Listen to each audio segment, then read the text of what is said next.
उसे तो रोना पड़ता है। अरे विधि ना तेरी लेख किसी की, विधाता की भी किसी समझ में नहीं आती। जिस बिटिया को बचपन से पाल कर जवान किया, महलों की बेटी आज करत विदाई रे। आज नाज से फली हुई बेटी की विदाई हम प्राप्त करते हैं, लेकिन पता चलता है जब वही बिटिया दहेज के लिए ससुराल में प्रताड़ित होती है और जलाई जाती है तो बड़ा कष्ट होता है।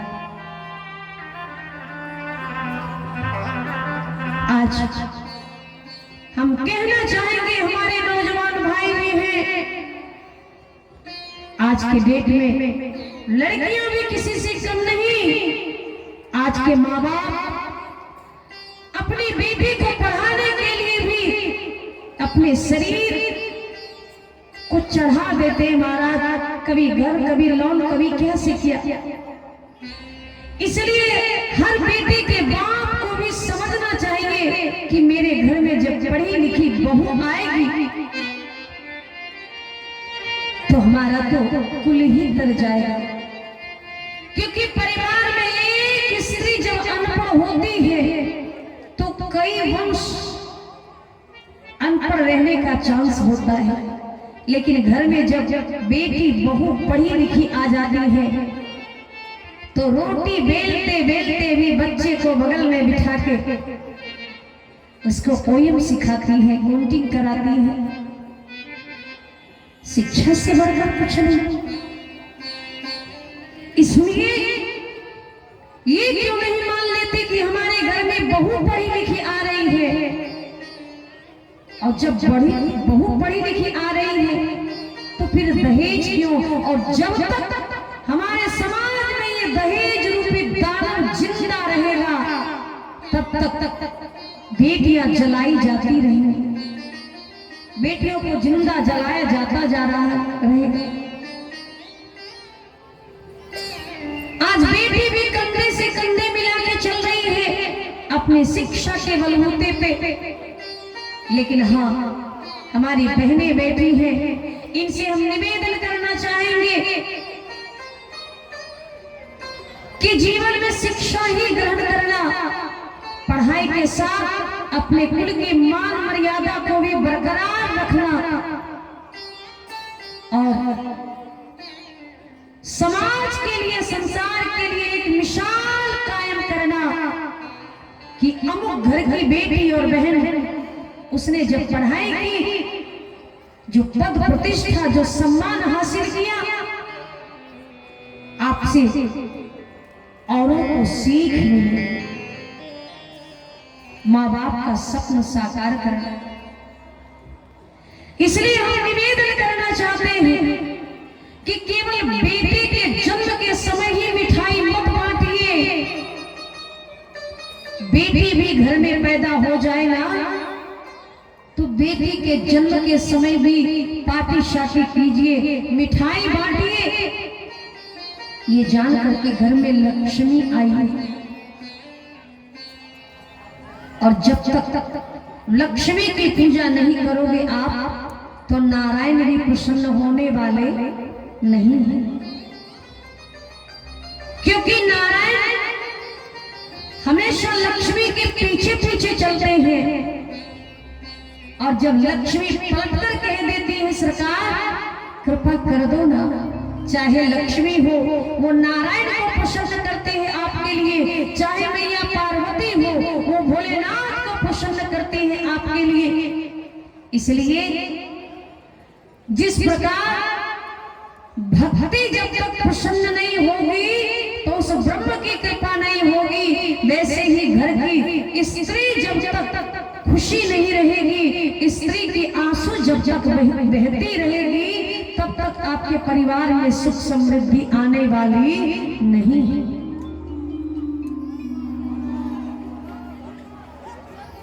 जिस स्त्री में घर स्त्री को रोते बिलखते देखती है माता लक्ष्मी चली जाती है। लक्ष्मी और दरिद्री ये दोनों बहनें तो हैं। लक्ष्मी आते हुए अच्छी लगती है और दरिद्री जाते हुए अच्छी लगती है। बस थोड़ी देर में लीला ही होगी, चिंता मत कीजिए। हमारी लीला वाली जितनी माताएं हैं वो जा रही हैं, बस थोड़ी देर और हमें झेल लीजिए। वाणी को विराम दे देंगे। बोलिए भगवत्सल भगवान की। आपने वो कथा सुनी होगी, बड़े ध्यान से सुनिए, उसके बाद वाणी को विराम। एक बार एक गांव के ऊपर इंद्र देवता नाराज हो गए। एक गांव था, इंद्र देवता नाराज हो गए। इंद्र देवता ने कहा यहाँ बारिश नहीं होगी। वहां अकाल पड़ गया, सूखा पड़ गया। और जब सूखा पड़ गया तो सारे समाज के लोग भोलेनाथ के मंदिर में गए, भोलेनाथ को प्रसन्न करने के लिए। इतने में इंद्र देवता आ टपके। इंद्र देवता ने कहा भोलेनाथ, ये गांव वाले बड़े चतुर हैं, ये गांव वाले चाहते हैं कि आप इनके यहाँ बारिश करो, इसलिए भोलेनाथ बारिश मत करना, डमरू मत बजाना। यदि आपकी डमरू बज गई तो हमें बारिश पानी तो बरसाना ही पड़ेगा। कई वर्ष बीत गए, सब लोग भूख से मरने लगे। इंद्र देवता से वचनबद्ध थे, भोलेनाथ डमरू भी बजाते नहीं थे। मगर एक बात बड़े गौर से और ध्यान से सुनिए। सभी लोग उस गांव में 75 वर्ष का बूढ़ा रहता था। वो नित्य प्रति कांधे पे हल लेता, अपने बैल और हल को लेकर खेत चला जाता और खेत में हल चलाता, बीज बोता। पूरे समाज के लोग हंसते उस पे कि कैसा बेवकूफ व्यक्ति है ये हल चलाता है, बीज बोता है, अरे बारिश ही नहीं होती। उस बूढ़े बाबा ने कहा कि बारिश हो या ना हो ये तो भगवान का काम है, लेकिन हम इंसान हैं, हम अपना कर्म और धर्म नहीं छोड़ सकते। वो नित्य प्रति हल चलाता, खेत में बीज बोता। एक दिन मैया पार्वती बैठी बैठी भोलेनाथ से कहते, भोलेनाथ, उस गांव का एक बूढ़ा बाबा इसलिए हल चलाता है, बीज बोता है, लोग उससे पूछते हैं कि बारिश होगी नहीं, तुम्हारे यहाँ फसल उगेंगे नहीं, फिर हल क्यों चलाते हो? तो उस बूढ़े बाबा ने कहा इसलिए हल चलाता हूँ कि यदि मैंने छोड़ दिया हल चलाना तो मैं कहीं भूल ना जाऊं। भोलेनाथ ने कहा कहना क्या चाहती हो? भोलेनाथ ने कहा कहना क्या चाहती हो? मैया पार्वती ने कहा भोलेनाथ कहना ये चाहते हैं कि आप कई वर्षों से आपने डमरू नहीं बजाया, कहीं आप भी डमरू बजाना ना भूल जाए, इसी बात की चिंता हो रही है। और भोलेनाथ के मन में विचार आया, भोलेनाथ के मन में विचार आया कि कहीं हम डमरू बजाना ना भूल जाए। कि अचानक से ट्राई करने लगे, डमरू बजाने लगे। और जैसे ही भोलेनाथ की डिंग डिंग डिंग डमरू की घोष हुई कि आकाश में पानी गरजने और बरसने लगी, बादल बरसने लगे, पूरे नगर में बारिश, भयंकर बारिश हो गई।